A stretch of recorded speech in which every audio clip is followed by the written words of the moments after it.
Welcome to medical tuber. तो friends, आज जो मैं वीडियो लेके आया हूँ वो है हिस्टोपैथोलॉजी के जो टॉप 25 प्रश्न हैं उसको लेके आया हूँ। जी हाँ दोस्तों, तो हमारा कुछ प्रश्न इस प्रकार हैं जो आप यहाँ मेरे डिस्क्रिप्शन पर देख रहे हैं फ्रेंड्स। तो चलिए, हेमेटोलॉजी के कुछ इंपॉर्टेंट क्वेश्चन हैं जो एग्जाम्स में बहुत बार आए हुए हैं फ्रेंड्स। ऐसे इंपॉर्टेंट क्वेश्चन को मैं लेके आया हूँ सिर्फ हेमेटोलॉजी से रिलेटेड, वो भी पूरा हिंदी में है फ्रेंड्स।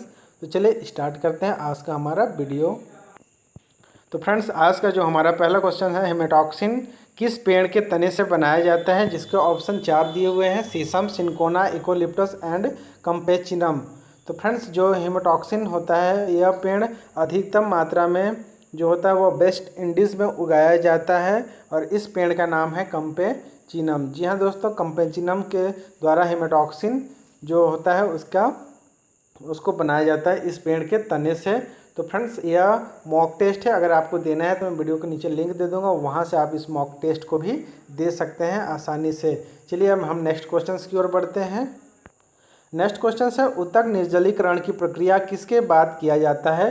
तो जब ऊतक निर्जलीकरण होता है वह स्थिरीकरण, विकलसीकरण या फिर इस दोनों के बाद या फिर सबसे पहले निर्जलीकरण किया जाता है, अर्थात डिहाइड्रेशन की प्रक्रिया कब किया जाता है। डिहाइड्रेशन प्रोसेस फिक्सेशन के बाद या विकलसीकरण या डिकैल्सिफिकेशन के बाद या फिर दोनों या फिर सबसे पहले। तो इसका जो करेक्ट आंसर है फ्रेंड्स, आंसर नंबर सी है, दोनों, अर्थात स्थिरीकरण और विकलसीकरण दोनों के बाद इसको किया जाता है।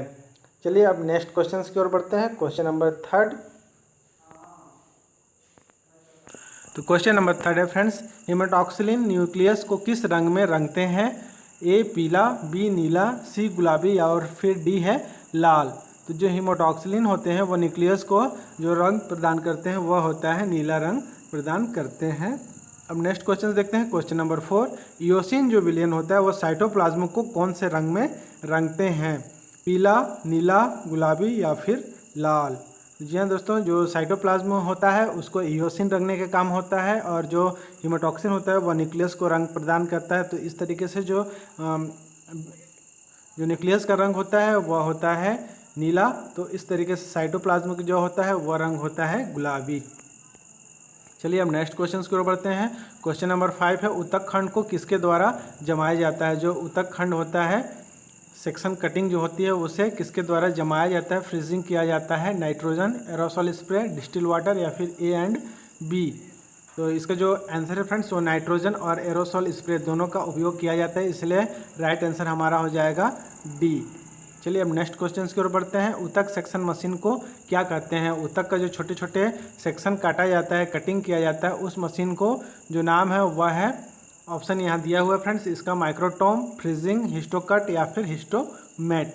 तो फ्रेंड्स यहाँ हिस्टोकट दिया हुआ है, तो आप कट सेक्शन मशीन कटिंग से रिलेटेड, इसलिए हिस्टोकट पे कंफ्यूज नहीं होना, इसका आंसर है माइक्रोटोम।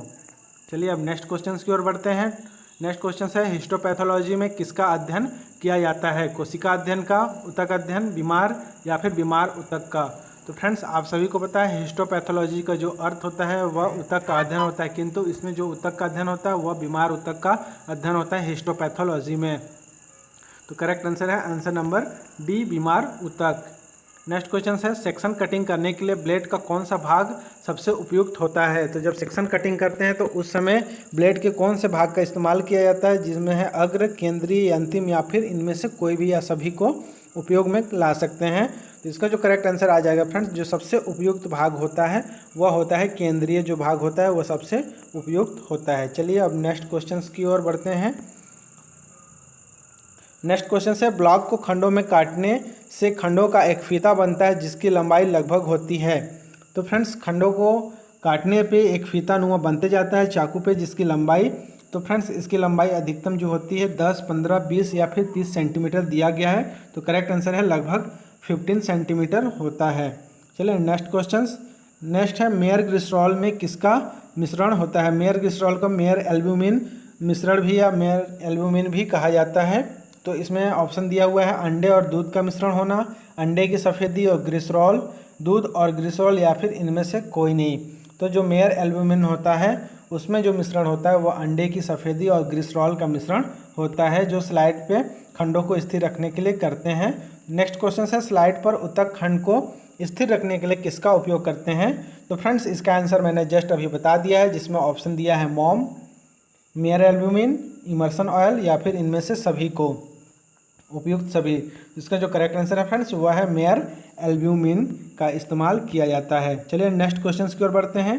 नेक्स्ट है, निम्न में से कौन सा द्रव को फिक्सटेटिव के रूप में प्रयोग किया जाता है?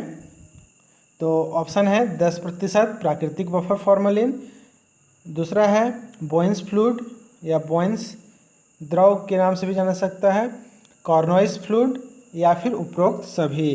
तो फिक्सटेटिव के रूप में जो उपयोग में आता है फ्रेंड्स वह होता है उपरोक्त सभी का इस्तेमाल किया जाता है, तीनों का किया जाता है। नेक्स्ट क्वेश्चंस, ऊतक प्रोसेसिंग यूनिट क्या कहलाता है? तो ऊतक का जो प्रोसेसिंग करने का यूनिट होता है वह हिस्टोकाइनेट, हिस्टोबाथ, हिस्टोफॉर्म या फिर हिस्टोमेट। तो यह फ्रेंड्स जो इसका आंसर है वह है हिस्टोकाइनेट कहलाता है। चलिए नेक्स्ट क्वेश्चन की ओर बढ़ते हैं। नेक्स्ट क्वेश्चन है, बोइंस द्रव की किसकी उपस्थिति में पीला दिखता है? जो बोइंस द्रव होता है, बोइंस फ्लूइड होती है, वह किसकी उपस्थिति में पीला रंग का हो जाता है? ऑप्शन इस प्रकार है, iodine, B picric acid, C chloroform and D है इनमें से कोई नहीं। तो जो पीला रंग होने का कारण होता है बोइंस फ्लूइड का वह होता है पिक्रिक एसिड। चलिए अब नेक्स्ट क्वेश्चन की ओर बढ़ते हैं। नेक्स्ट क्वेश्चन है, फिक्सेशन में ऊतक और फिक्सटेटिव का अनुपात कितना होना चाहिए? जब फिक्सेशन किया जाता है तो उस समय जो फिक्सटेटिव सॉल्यूशन का इस्तेमाल किया जाता है उसमें फिक्सटेटिव्स की मात्रा कितना अनुपात में होता है? ऊतक और फिक्सटेटिव का 1:40, 1:30, 1:20 या फिर 1:10। बहुत ही इंपॉर्टेंट क्वेश्चन है फ्रेंड्स। तो इसका जो करेक्ट आंसर है वह है आंसर नंबर सी, 1:20 मात्रा में लिया जाता है ऊतक और फिक्सटेटिव्स। अगर ऊतक 1 ml है, 1 ml की साइज़ के है तो 20 ml आपको फिक्सेसिव लेना पड़ेगा। नेक्स्ट क्वेश्चंस, अस्थि और उपास्थि का रंजक कौन से स्टेन के द्वारा किया जाता है? तो अस्थि उपास्थि के लिए कौन सा स्टेन इस्तेमाल किया जाता है? कॉनेप्स, आयल रेड ओ, पॉर्सन्स या फिर वॉन कोसा। तो इसका जो करेक्ट आंसर फ्रेंड्स वह है कॉनेप्स। कॉनेप्स के द्वारा ही अस्थि उपास्थि का जो रंजक होता है उसके लिए इस्तेमाल किया जाता है कॉनेप्स को।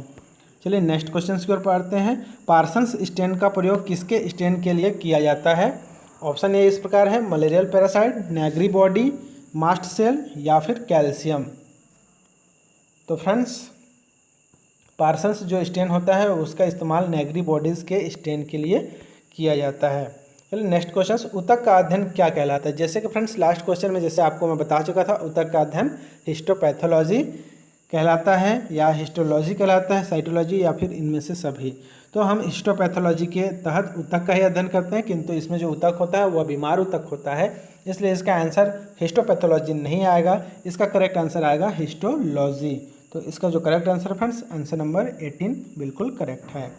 चलिए नेक्स्ट क्वेश्चन, मस्तिष्क का सेक्शन कटिंग किस माइक्रोटोम के द्वारा किया जाता है? फ्रेंड्स माइक्रोटोम कई प्रकार के होते हैं जिसमें सभी खंडों का अलग अलग तरीके से माइक्रोटोम के द्वारा किया जाता है। तो जिसमें माइक्रोटोम 4 है, जिसमें मस्तिष्क का जो खंड किया जाता है, कटिंग किया जाता है सेक्शन, तो उसके लिए जो माइक्रोटोम यूज़ करते हैं वो कौन सा है? फर्स्ट है freezing microtome, B sledge microtome, C ultra microtome and D है रोटरी माइक्रोटोम। तो इसका जो करेक्ट आंसर फ्रेंड्स वह है स्लेज माइक्रोटोम का इस्तेमाल किया जाता है मस्तिष्क के सेक्शन कटिंग के लिए। नेक्स्ट क्वेश्चन है, माइक्रोटोम के चाकू के कितने भाग होते हैं? जो माइक्रोटोम में चाकू लगे होते हैं फ्रेंड्स उसके कितने हिस्से होते हैं? तो ऑप्शन में दिया है, ए है 2, बी 4, सी 6 एंड डी 8। तो इसके जो correct answer friends answer number B correct answer है।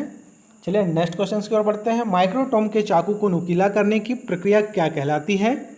तो चाकू करने की जो नुकीला करने की प्रक्रिया है वो होनिंग, स्ट्रॉपिंग या फिर दोनों या दोनों में से कोई नहीं। तो इसका जो करेक्ट आंसर है फ्रेंड्स वह है दोनों। होनिंग और स्ट्रॉपिंग दोनों किया जाता है फ्रेंड्स, क्योंकि चाकू को नुकीला करने की प्रक्रिया में होनिंग और स्ट्रॉपिंग दोनों आते हैं पूरी प्रक्रिया के दौरान, पूरी कंप्लीट चाकू को नुकीला करने के लिए। किंतु अगर सिर्फ नुकीला करने की बात है तो होनिंग में नुकीला किया जाता है और स्ट्रॉपिंग में इसको पॉलिश किया जाता है, किंतु दोनों को मिला के ही माइक्रोटोम चाकू को नुकीला माना जाता है पूरा प्रोसेस। तो फ्रेंड्स इस क्वेश्चन में अगर किसी को कोई डाउट हो तो नीचे कमेंट्स कर सकते हैं। चलिए नेक्स्ट क्वेश्चन की ओर बढ़ते हैं। नेक्स्ट क्वेश्चन है होनिंग करने के लिए किसका प्रयोग करते हैं। तो जो चाकू को नुकीला करने के लिए होनिंग किया जाता है तो उसके लिए किसका ऑप्शन है, slab of stone, ladder strip, या फिर ये दोनों का इस्तेमाल किया जाता है, या फिर नॉन। तो इसका जो करेक्ट आंसर है फ्रेंड्स वह होता है slab of stone. Slab of stone का इस्तेमाल होनिंग करने के लिए किया जाता है। चलिए नेक्स्ट क्वेश्चन की ओर बढ़ते हैं। कौन सा अम्ल का इस्तेमाल इलेक्ट्रोलाइटिक विधि से डीकैल्सिफिकेशन के लिए किया जाता है। Formic acid, nitric acid, hydrochloric acid या hydrochloride acid, and D number है एसिड। तो जो इलेक्ट्रोलाइटिक विधि से डीकैल्सिफिकेशन अर्थात कैल्शियम को हटाने की जो प्रक्रिया होती है उसको करने के लिए फॉर्मिक एसिड का इस्तेमाल किया जाता है। चलिए नेक्स्ट क्वेश्चन है मस्तिष्क का फिक्सेशन करने में कितना समय लगता है। तो फ्रेंड्स मस्तिष्क का फिक्सेशन करने के लिए जो समय लगता है वह ऑप्शन नंबर ए है 1 सप्ताह, बी 2 सप्ताह, सी 1 दिन 1 दिन, या फिर डी 2 दिन। तो इसका जो करेक्ट आंसर आ जाएगा फ्रेंड्स हमारा है 1 सप्ताह लगभग समय लग जाता है मस्तिष्क का फिक्सेशन करने में। नेक्स्ट क्वेश्चन एंड हमारा लास्ट क्वेश्चन है फ्रेंड्स, होनिंग की प्रक्रिया के दौरान चाकू को क्या किया जाता है। तो होनिंग की जो प्रक्रिया होती है उसमें चाकू को नुकीला किया जाता है और जो स्ट्रोपिंग होती है उसमें उसको पॉलिश किया जाता है। तो इस तरीके से इसका जो करेक्ट आंसर है वह है नुकीला। तो यहाँ हम अपना सबमिट कर देते हैं फ्रेंड्स टोटल 25 क्वेश्चन। चलिए यहाँ से व्यू स्कोर भी देख सकते हैं, मैं इसका लिंक नीचे आपको डिस्क्रिप्शन दे दूँगा फ्रेंड्स। तो हम यहाँ किसी एक क्वेश्चन को रॉन्ग कर चुके हैं फ्रेंड्स। चलिए देख लेते हैं कौन सा क्वेश्चन रॉन्ग है। तो पहला क्वेश्चन का आंसर मैं दिखाते जा रहा हूँ फ्रेंड्स, सेकंड का भी आप आंसर देख लीजिए, थर्ड का भी आंसर सही है, योसिन फिफ्थ का भी सही है। जो क्वेश्चन रॉन्ग हुआ है उसको मैं आपको दिखा देता हूँ कौन सा क्वेश्चन हम रॉन्ग किए हैं।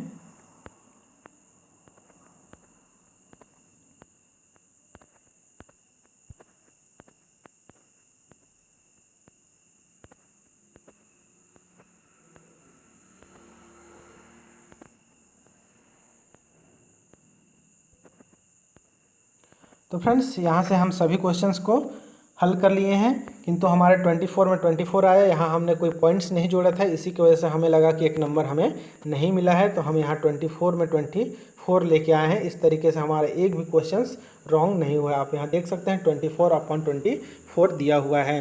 तो इसका लिंक मैं नीचे डिस्क्रिप्शन पर दे दूँगा फ्रेंड्स, वहाँ से आप इसको जाकर ऐसे ही बहुत सारे मॉक टेस्ट है, आप उस मॉक टेस्ट को भी कर सकते हैं। चलिए यहाँ देखिए नीचे मॉक टेस्ट और भी बहुत सारे दिए हैं। लेफ्ट एक्शन से रिलेटेड बहुत सारे आपको मॉक टेस्ट देखने को मिल जाएंगे। एनाटॉमी, हिस्टोपैथोलॉजी, लेफ्ट एक्शन के बहुत सारे टेस्ट हैं फ्रेंड्स।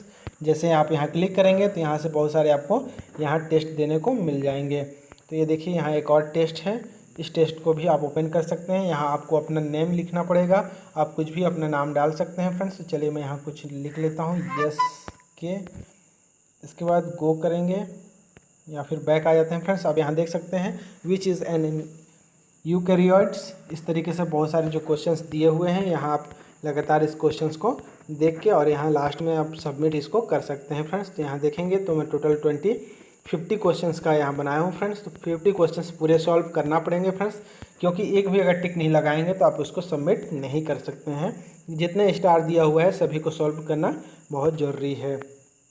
यहाँ एम्स नॉर्सेट का जो एग्ज़ाम हुआ था फ्रेंड्स, नर्सिंग से रिलेटेड भी आपको यहाँ क्वेश्चन आंसर देखने को मिल जाया करेंगे। यहाँ नर्सिंग से रिलेटेड अगर आप हैं तो आप यहाँ नर्सिंग का भी मॉक टेस्ट आपको देखने को मिलेंगे। तो फ्रेंड्स उम्मीद करता हूँ आज का मेरा जो वीडियो है आपको पसंद आया होगा। ऐसे ही लेटेस्ट वीडियो का नोटिफिकेशन पाने के लिए आप मेरे चैनल को कर लीजिए सब्सक्राइब और बेल बटन के ऑल के ऑप्शन पर क्लिक कर लीजिए। तो फ्रेंड्स मिलेंगे नए वीडियो के साथ, तब तक के लिए जय हिंद, धन्यवाद, जय Bharat, thank you for watching.